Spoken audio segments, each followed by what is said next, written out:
Ephraim and Manasseh, though not as frequently mentioned as other biblical figures, have a potent and meaningful narrative.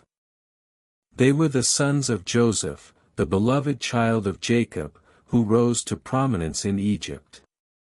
Joseph had been spurned by his brothers, thrown into a pit, and sold into slavery for 20 pieces of silver to Midianite traders who brought him to Egypt.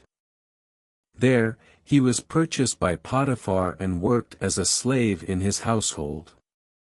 God prospered all that he did, and soon his master put him in charge of all that he owned. Unfortunately, when he was falsely accused by Potiphar's wife of assaulting her, he was imprisoned for 3 years, but God was with him even in prison, once again prospering all he did. Through a series of fortunate, providential events, he was released from prison and elevated to second in command of all Egypt. In Egypt, he married Asenath, the daughter of a high-ranking Egyptian priest. Interestingly, her name means, belonging to wisdom. She bore him 2 sons, Manasseh and Ephraim. Joseph named his firstborn son Manasseh, meaning, to forget, signifying the closure of a painful chapter in his life. Manasseh represented a healing process, a release from the anguish and betrayal that he had endured. By naming his son Manasseh, Joseph was declaring that he was moving forward, leaving the past behind, and embracing his new life in Egypt. Joseph's second son, Ephraim, was named to reflect the concept of fruitfulness or prosperity. In Ephraim's name, Joseph recognized the abundance he had received in Egypt despite the years of suffering and separation from his family. Ephraim symbolized the fulfillment of this divine favor, the fruitfulness that Joseph experienced in a foreign land. Now, Ephraim and Manasseh's upbringing was unlike that of their Israelite cousins. They grew up in the luxury of Egypt, surrounded by the grandeur of a palace, rather than the pastoral, nomadic lifestyle of Jacob's descendants in Canaan. Their mixed heritage placed them at a unique crossroads. They were heirs to the faith and legacy of their Israelite ancestors while also being shaped by the powerful Egyptian culture in which they were raised. This dual identity gave Ephraim and Manasseh a distinct role in Israel's history, bridging the traditions of their Israelite roots with the powerful influence of Egypt. In ancient Israel, family lineage and identity were deeply valued.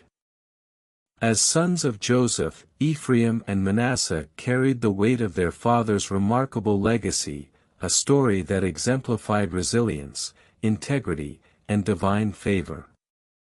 By the time of their birth, Joseph had become a symbol of God's faithfulness and blessing, and his sons embodied this legacy. They were more than just descendants. They were carriers of a profound heritage that spoke of redemption and triumph over adversity.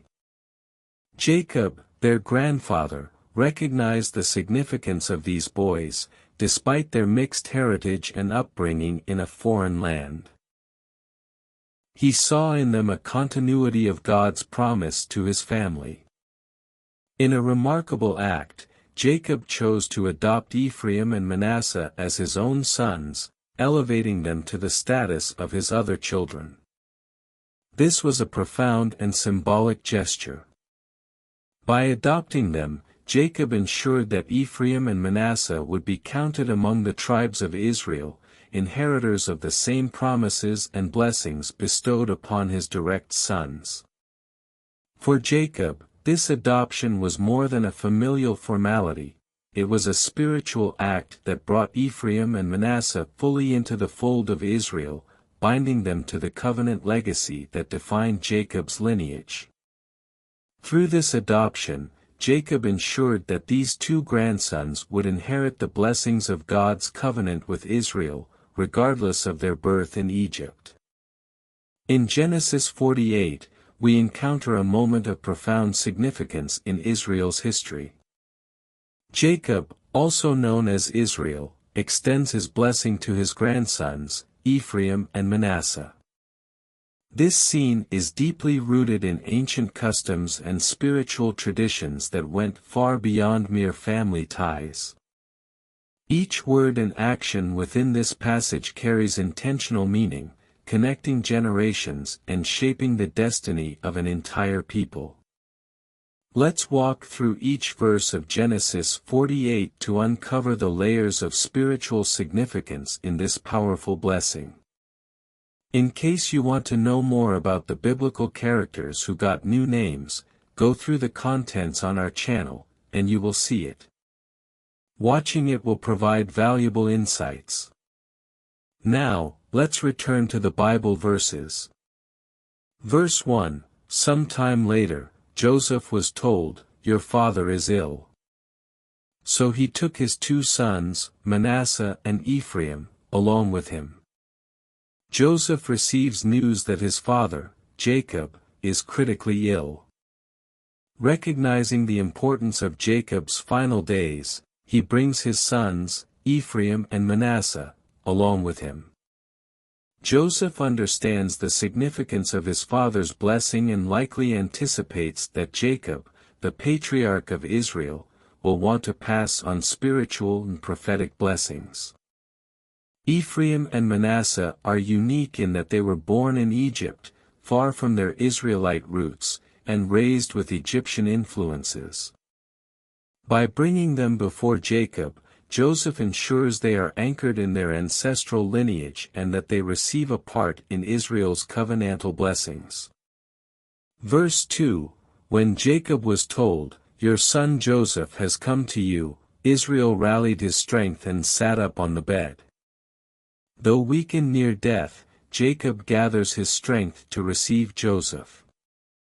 Notably, the text refers to him as Israel, underscoring his role as the bearer of the covenant rather than merely a dying father.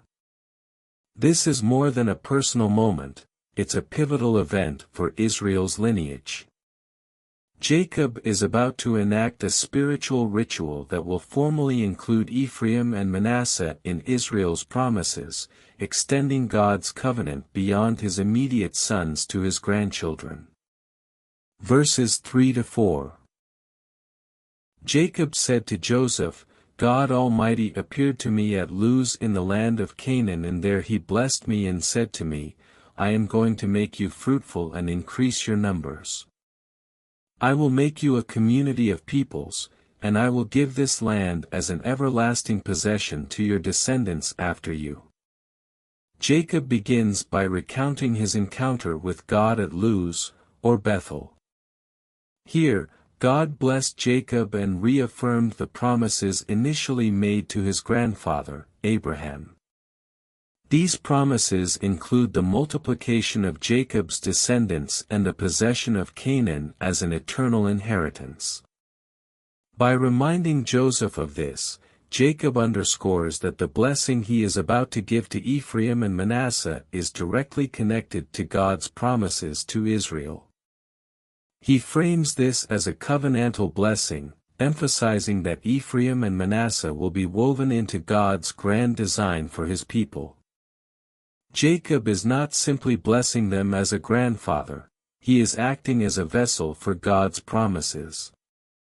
Verse 5, "Now then, your 2 sons born to you in Egypt before I came to you here will be reckoned as mine. Ephraim and Manasseh will be mine, just as Reuben and Simeon are mine." Jacob adopts Ephraim and Manasseh, placing them on equal footing with his own sons. This act is profound because it incorporates these 2 boys into the inheritance of Israel directly. In the culture of the time, inheritance was typically limited to sons, with grandsons receiving blessings through their fathers.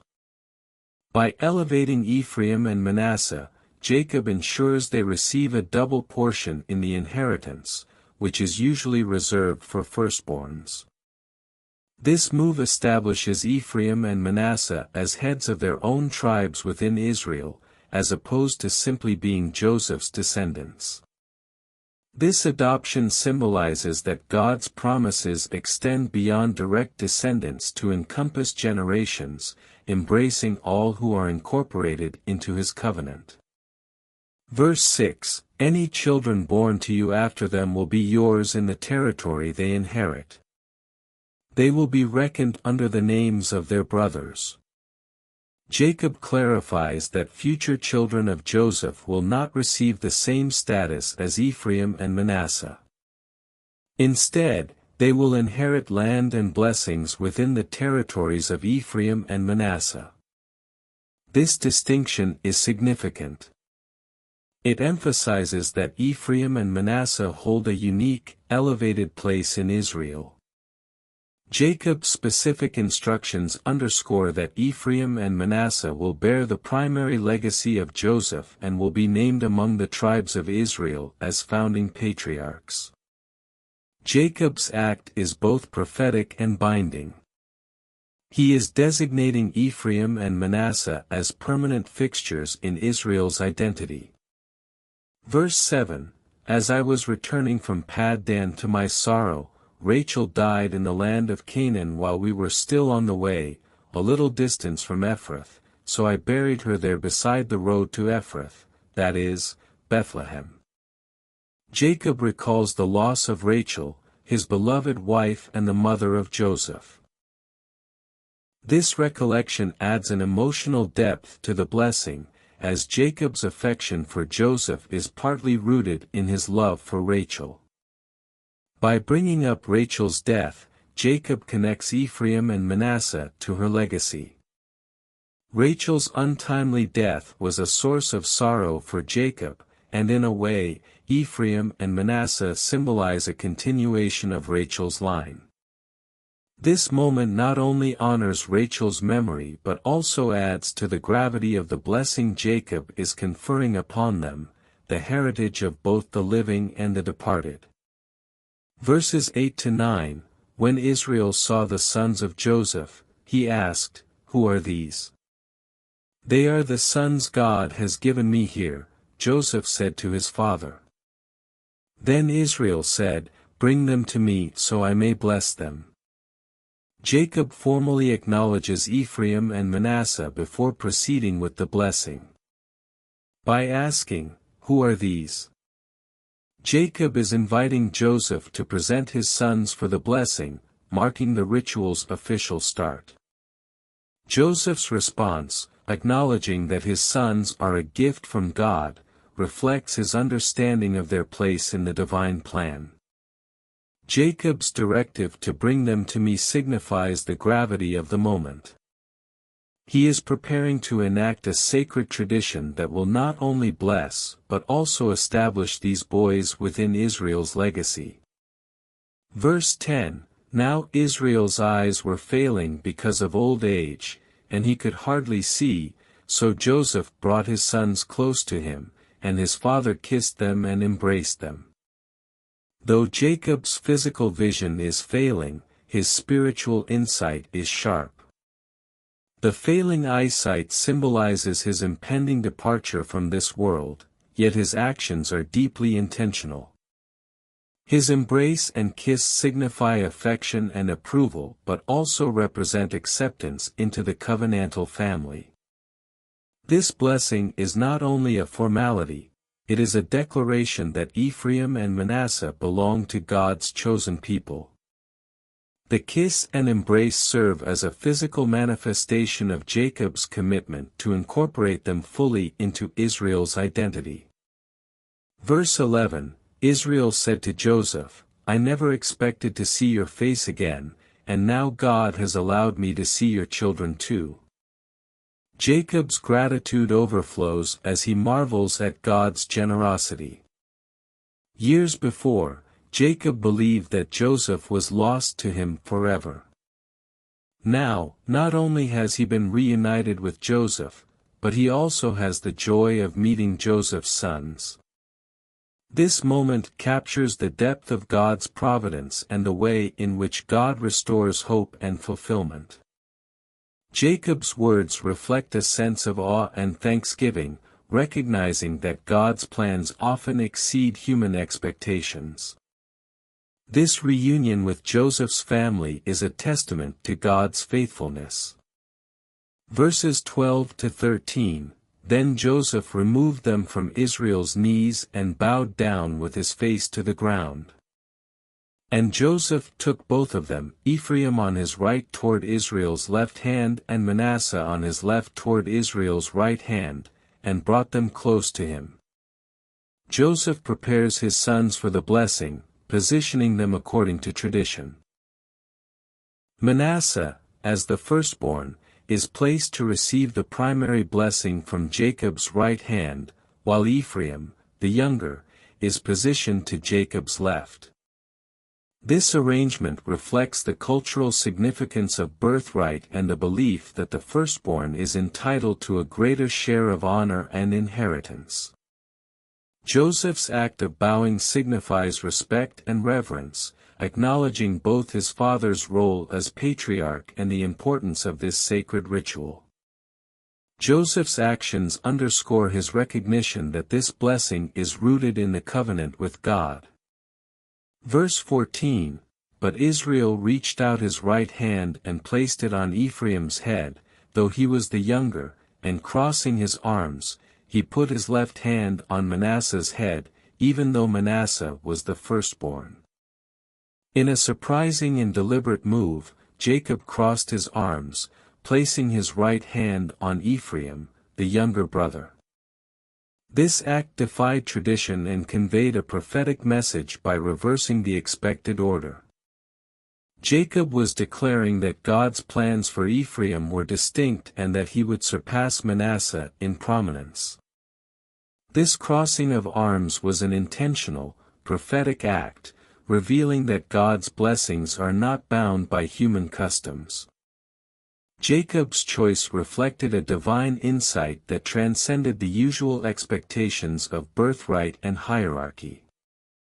Verses 15 to 16, Then he blessed Joseph and said, May the God before whom my fathers Abraham and Isaac walked faithfully, the God who has been my shepherd all my life to this day, the angel who has delivered me from all harm, may he bless these boys. May they be called by my name and the names of my fathers Abraham and Isaac, and may they increase greatly on the earth. In this blessing, Jacob began by invoking the God before whom his fathers Abraham and Isaac walked faithfully. This opening was significant because it connected Ephraim and Manasseh to the patriarchal lineage and to the covenant relationship established by God with Abraham, then Isaac, and then Jacob himself. Jacob's reference to the God who has been my shepherd was deeply meaningful.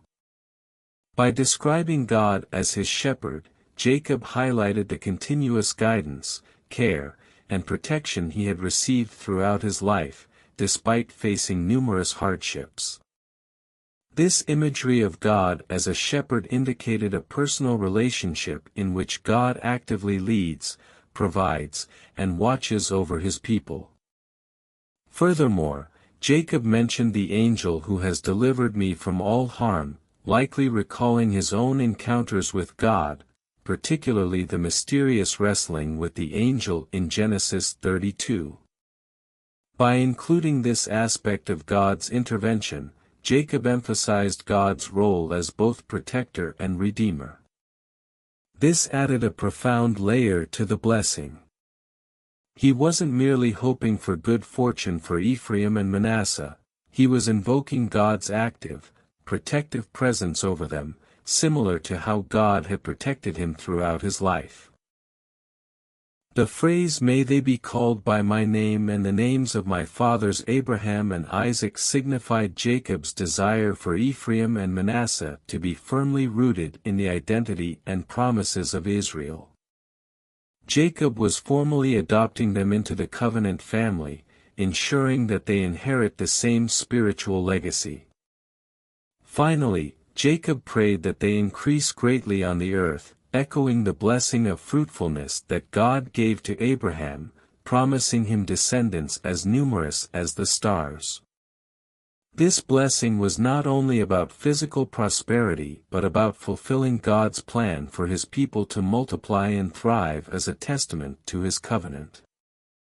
Verses 17 to 18, when Joseph saw his father placing his right hand on Ephraim's head, he was displeased and took hold of his father's hand to move it from Ephraim's head to Manasseh's head. Joseph said to him, "No, my father, this one is the firstborn, put your right hand on his head." Upon realizing that Jacob had placed his right hand on Ephraim's head instead of Manasseh's, Joseph became concerned. He attempted to correct this perceived mistake by physically moving his father's hand, believing that Jacob had misinterpreted the traditional roles of the firstborn and the younger son. In ancient Near Eastern culture, the right hand was associated with authority, strength, and blessing, traditionally reserved for the firstborn to signify honor and inheritance. Joseph, understanding these customs, assumed that his father's act was an error due to his failing eyesight or age. However, Joseph's reaction also revealed something about his expectations. Despite all he had learned about God's ways, he still adhered to the cultural norm that the firstborn should receive the primary blessing. This moment of Joseph's reaction offered insight into how deeply ingrained societal customs are, even for those who have seen God work outside these conventions. Joseph's expectation that Manasseh should be favored highlighted a human tendency to rely on tradition and convention rather than seeking God's unique purposes. Verse 19, but his father refused and said, "I know, my son, I know. He too will become a people, and he too will become great. Nevertheless, his younger brother will be greater than he, and his descendants will become a group of nations." Jacob, however, reassured Joseph that he was fully aware of what he was doing. His response, "I know, my son, I know," revealed a prophetic certainty that transcended Joseph's concerns. Jacob acknowledged that Manasseh would indeed become a great people, affirming that the firstborn would still have a significant legacy. But he explained that Ephraim, the younger, was destined for even greater prominence, with his descendants becoming a group of nations. This verse was not merely about familial preference, it revealed God's sovereignty over human traditions. The theme of the younger sibling surpassing the older is seen repeatedly in the Bible, such as with Isaac over Ishmael, Jacob over Esau, and David over his older brothers. Jacob's prophecy pointed forward to the future role of Ephraim's tribe, which would later dominate the northern kingdom of Israel and often serve as a representation of Israel itself. This act of blessing Ephraim over Manasseh underscored the idea that God's purposes often defy human expectations, favoring those who may seem unlikely by cultural standards. Verse 20, he blessed them that day and said, "In your name will Israel pronounce this blessing, may God make you like Ephraim and Manasseh." So he put Ephraim ahead of Manasseh. Jacob's words here established Ephraim and Manasseh as symbols of divine blessing for future generations. By saying that Israel will bless their children by invoking Ephraim and Manasseh's names, Jacob was instituting a lasting tradition. The phrase, "May God make you like Ephraim and Manasseh," became a model of blessing for the Israelites, signifying prosperity, favor, and God's faithfulness. This blessing was particularly significant because it included both brothers, emphasizing unity and shared legacy despite the distinction Jacob had made between them. By putting Ephraim ahead of Manasseh, Jacob not only reversed the traditional order but also highlighted the future prominence of Ephraim's lineage. The phrase, "so he put Ephraim ahead of Manasseh," solidified the prophecy of Ephraim's destiny. This final placement signified a lasting arrangement that reflected God's will rather than human convention, leaving a legacy that would define the identities of both tribes within Israel's history. Verses 21 to 22, Then Israel said to Joseph, I am about to die, but God will be with you and take you back to the land of your fathers. And to you, I give one more ridge of land than to your brothers, the ridge I took from the Amorites with my sword and my bow. In his final words to Joseph, Jacob reaffirmed God's promise to be with him, reassuring Joseph that God would fulfill his promise to bring the family back to Canaan, the land of their fathers. Jacob's blessing did not end with Ephraim and Manasseh, it extended to Joseph as well. By affirming that God would be with Joseph, Jacob was passing on the assurance of God's presence, just as God had been with him throughout his life. Jacob also bestowed upon Joseph a special inheritance, a ridge of land, which he said he took from the Amorites with my sword and my bow. This reference was a symbolic declaration of Jacob's legacy and resilience. Although there is little context for a battle with the Amorites in Jacob's recorded story, this could be a reference to land acquired by divine favor or even prophetic foresight of the land that would eventually belong to Israel. Jacob's gift of this additional piece of land signified that Joseph would receive a double portion, further solidifying his favored status among his brothers. This ridge of land was meaningful because it tied Joseph's descendants to the land of promise. Although they lived in Egypt now, Jacob's blessing ensured that their ultimate identity and inheritance were rooted in Canaan, the land God promised to Abraham, Isaac, and Jacob. By giving Joseph this extra inheritance, Jacob affirmed that Joseph's legacy, embodied in Ephraim and Manasseh, was deeply intertwined with the future of Israel. Let's talk about the house of Judah and its connection to Ephraim. The relationship between Ephraim and the house of Judah is one of the most complex and significant in the history of Israel. From their early beginnings, these two tribes were poised to play foundational roles in the emerging nation, with Jacob's blessing in Genesis 48 laying the groundwork for what would become a lasting legacy. While Ephraim and Judah both shared in the covenant promises, their paths diverged in important ways, giving rise to a relationship that was at times marked by rivalry, tension, and even division, while at other moments it was characterized by unity and cooperation. Ephraim, the younger son of Joseph, received an unexpected elevation over his older brother Manasseh through Jacob's prophetic blessing. This decision established Ephraim as a central tribe within Israel.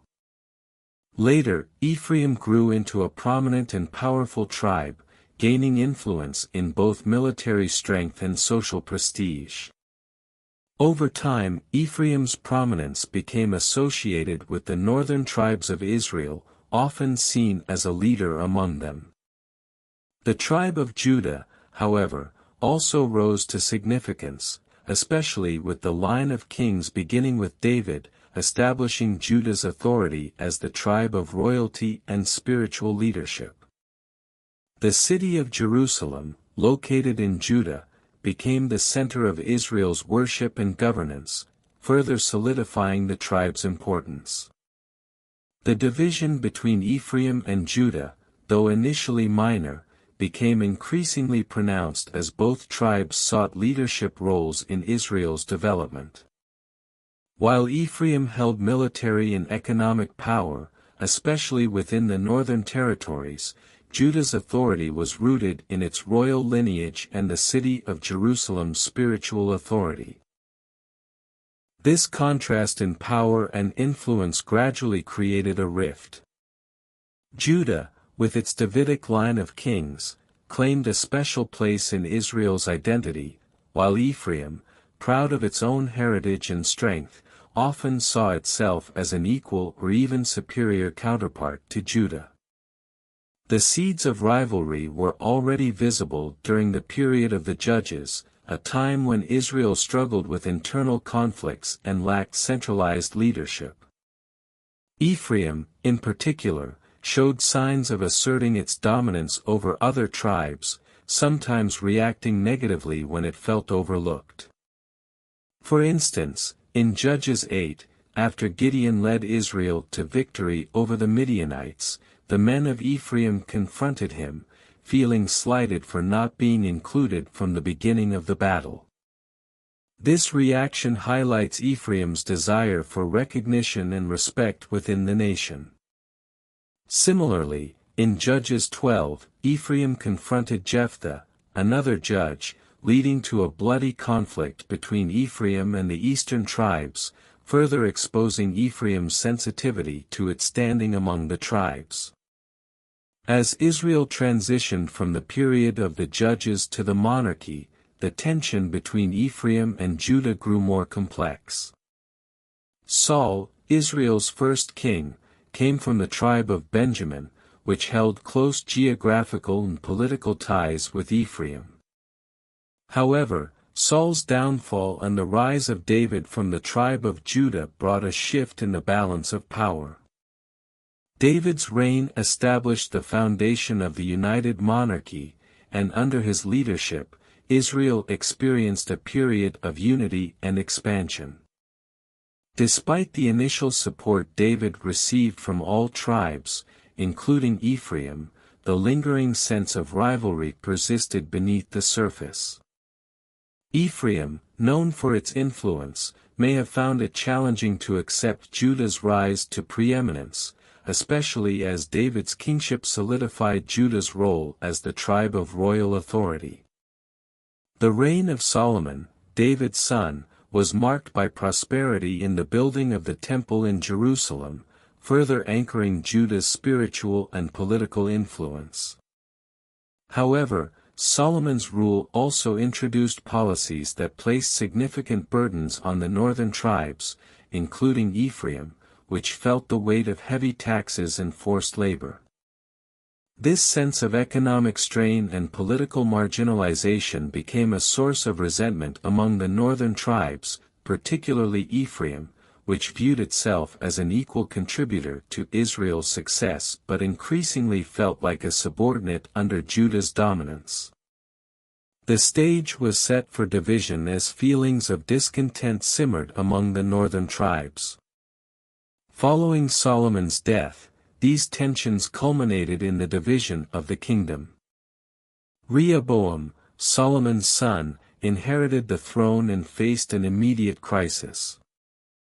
Representatives from the northern tribes, led by Jeroboam, an Ephraimite, requested relief from the heavy burden Solomon had placed upon them.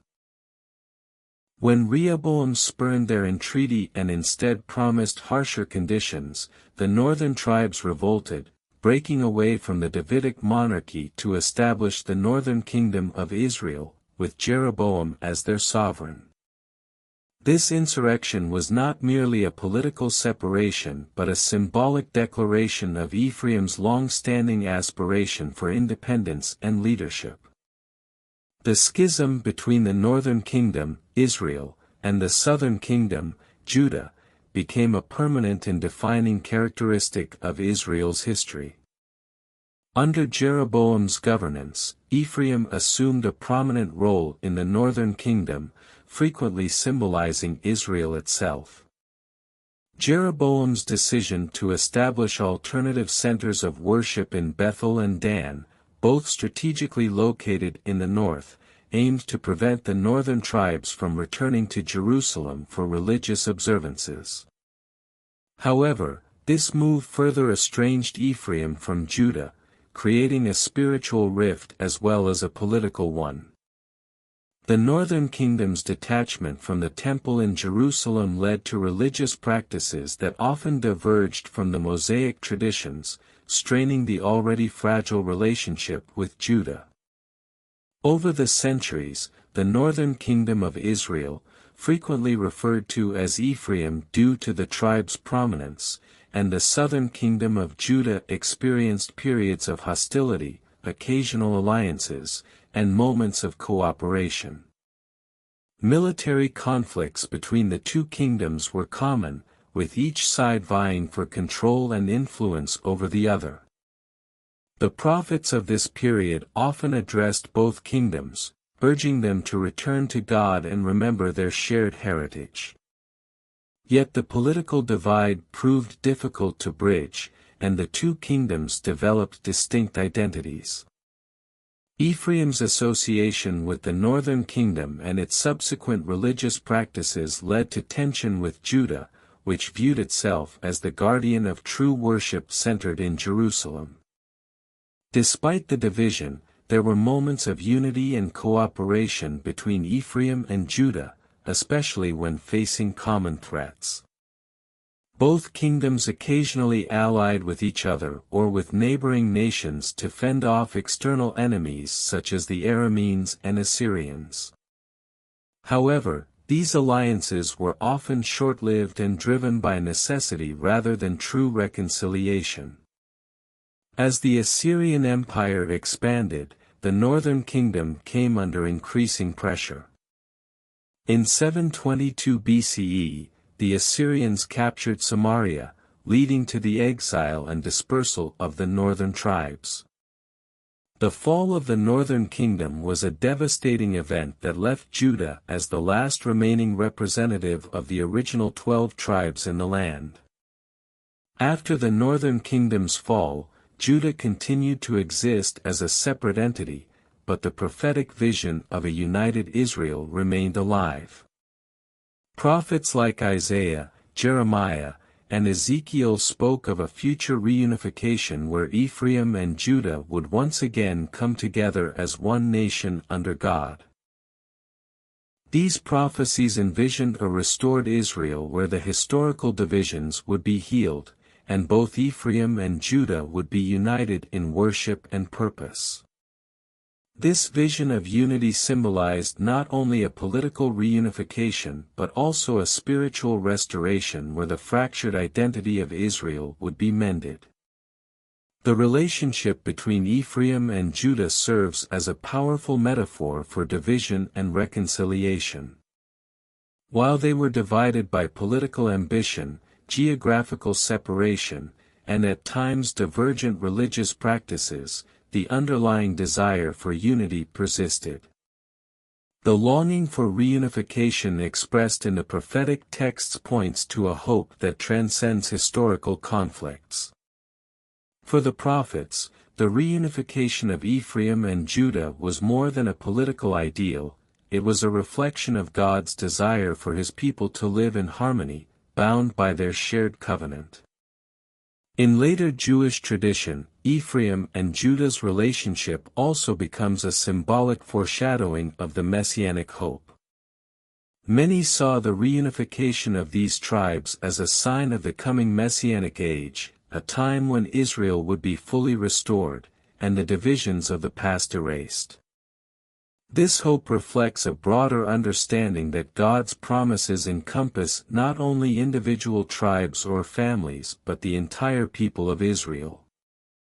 Through reconciliation, the people of Israel would embody the unity and peace that God intended for His chosen nation. Today, the story of Ephraim and Judah continues to offer lessons on the importance of unity, respect for diverse roles, and the resilience of God's promises. Their history reminds us that even amid conflict and separation, there exists the possibility of restoration and shared purpose. Ephraim's ascendancy in the north and Judah's royal line in the south illustrate how different strengths can contribute to the well-being of a larger community when guided by faith and covenant. We only ask for one thing in return. If this story gave you new insights, please give this video a thumbs up and hit that subscribe button. By subscribing, you're joining a community dedicated to exploring these powerful stories, finding meaning, and growing together. Share this journey with us and let's uncover the wisdom and strength that these ancient truths still offer us today. Thank you for watching, and we look forward to seeing you in the next video.